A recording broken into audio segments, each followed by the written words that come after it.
brought to you by Silver Pumps. Top quality और consistent performance के लिए सिर्फ सिल्वर पंप्स नाम याद रखना। हमें लगा था कि इस बार जिन लोगों को मौका उस समय नहीं मिला था शायद अपनी भूल सुधारेंगे, लेकिन नहीं। हम देख रहे हैं कि फिर इतिहास दोहरा रहा है और फिर वे एजेंडा को डाइवर्ट करने की कोशिश कर रहे हैं। गांव-गांव में ये कहा जाता है कि इनका जमीन खाली होगा तो तुमको मिलेगा। क्या आज मंत्री इस पार्लियामेंट में घोषणा करने वाले हैं कि भूमि सुधार लागू किया जाएगा और पूरे देश में सारे गरीबों को जमीन दी जाएगी? राजा राम सिंह जी, श्री राजा राम सिंह जी।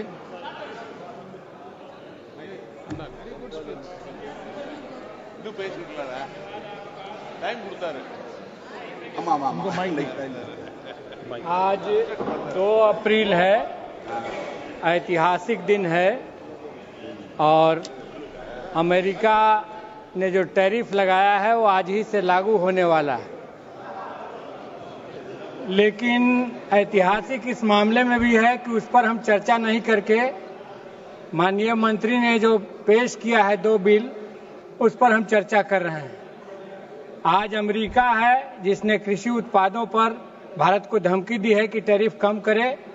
उस जमाने में ईस्ट इंडिया कंपनी हुआ करती थी जो मैनचेस्टर के कपड़ा मिलों को थोपने के लिए हमारे ढाका के मलमल के कारीगरों का हाथ तक कटवाती थी। इतिहास फिर दोहरा रहा है। उस समय भी कुछ ताकतें फांसी पर चढ़ रही थी, गोली खा रही थी, लड़ाई लड़ रही थी आजादी की। हमें लगा था कि इस बार जिन लोगों को मौका उस समय नहीं मिला था शायद अपनी भूल सुधारेंगे, लेकिन नहीं। हम देख रहे हैं कि फिर इतिहास दोहरा रहा है और फिर वे एजेंडा को डाइवर्ट करने की कोशिश कर रहे हैं। वे जो एजेंडा था आज का, उस एजेंडा पर चर्चा नहीं करा करके दूसरे एजेंडे पर चर्चा को ले जा रहे हैं। पोलराइजेशन की पॉलिटिक्स देश में बढ़ाने के लिए वो एजेंडा सामने ला रहे हैं। आधा काम ये पार्लियामेंट से करते हैं और आधा काम एक और संस्था है जो बाहर करती है।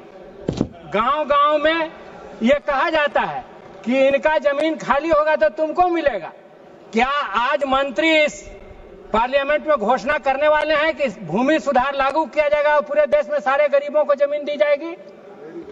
ऐलान करेंगे क्या यहाँ?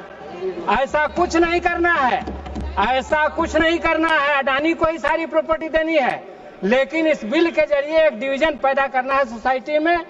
मुसलमानों को और कॉर्नर में ढकेलना है।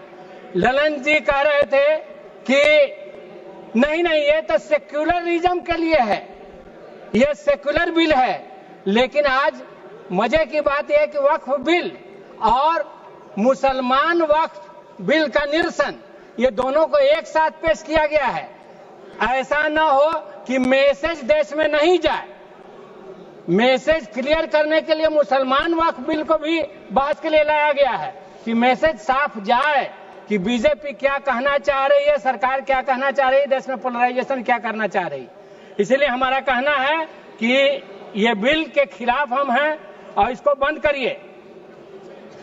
अभी एक बात आई कि ओवरराइडिंग इफेक्ट ऑफ लॉज हो रहा है। हम कहना चाहते हैं कि 2 रंग का कानून मत चलाइए। महाबोधि टेम्पल में बोधिस्टों का पूरा मैनेजमेंट रहे, इसके लिए लंबे समय से वहां के महाबोधि बौद्ध लोग लड़ रहे हैं, लेकिन उसमें आप दूसरा नीति लिए हुए हैं और यहाँ दूसरा नीति है। तो देश में 2 कानून मत चलाइए। और तीसरी बात हम ये कहना चाहते हैं कि इसी सेशन में, इसके पहले आपने भाषा के सवाल पर यहाँ लंबा विवाद खड़ा किया, हिंदी तमिल। उस समय अनसिविलाइज्ड और अनडेमोक्रेटिक तक इस शब्द में उच्चारण किया गया। तो कभी भाषा, कभी धर्म के आधार पर, कभी हिंदू, कभी भाषा के आधार पर यह काम मत करिए। हिंदी, हिंदू, हिंदुस्तान की राजनीति से बाहर आइए। मैं इस बिल का अपोज करता हूँ। धन्यवाद।